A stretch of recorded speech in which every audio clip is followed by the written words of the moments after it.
Constaté une recrudescence d'attaques de loups dans le département ces dernières années.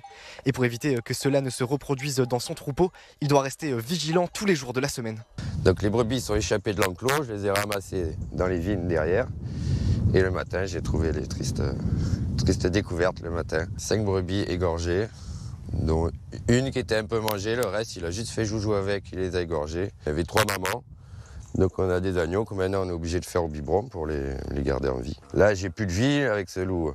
Le soir je vais acheter une baguette de pain au village, je suis pas sûr de rentrer. Quand je rentre, c'est de retrouver comment je vais retrouver le troupeau. Tous les matins j'ai le stress quand je me réveille de savoir si je vais retrouver des carcasses ou non. Donc ça devient invivable, quoi. Une attaque qui représente une perte financière pour ce berger qui percevra une indemnité dans les prochaines semaines. Mais selon lui, le stress que ressentent ces 350 brebis depuis l'attaque est non négligeable. Pour rappel, le Var est le 2e département en France qui compte le plus de loups, avec un total de 24 meutes selon l'Office français de la biodiversité. Et le soir, à deux reprises, elles se sont échappées. Je les ai ramassées dans cette parcelle.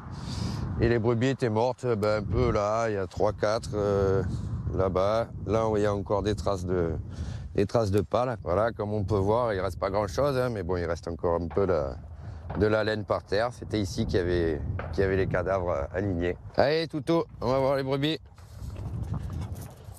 Hop. Et voilà, les petits agneaux, du coup, on a 3 orphelins. Hein. Une attaque qui représente une perte financière pour ce berger. Il percevra dans les prochaines semaines une indemnité d'environ 150 € par brebis tuée. Mais selon lui, le plus grave reste le stress que ressentent les 350 brebis de son troupeau suite à l'attaque. On voit nos chiens à nous, elles en ont peur. Elles ont du mal à faire la différence entre un loup et un chien. Là, j'ai plus de vie avec ce loup.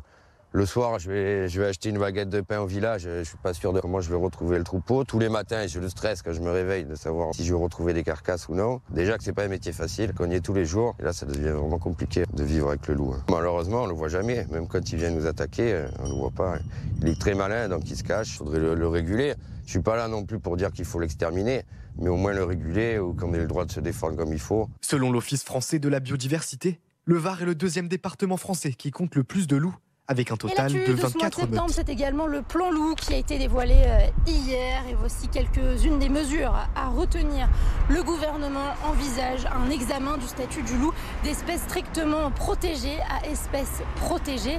Tirer sur un loup sera également plus simple. Il sera possible d'avoir 2 à 3 tireurs dans certains cas afin d'aller plus vite en mobilisant des louvetiers sous 48 heures en cas d'attaque.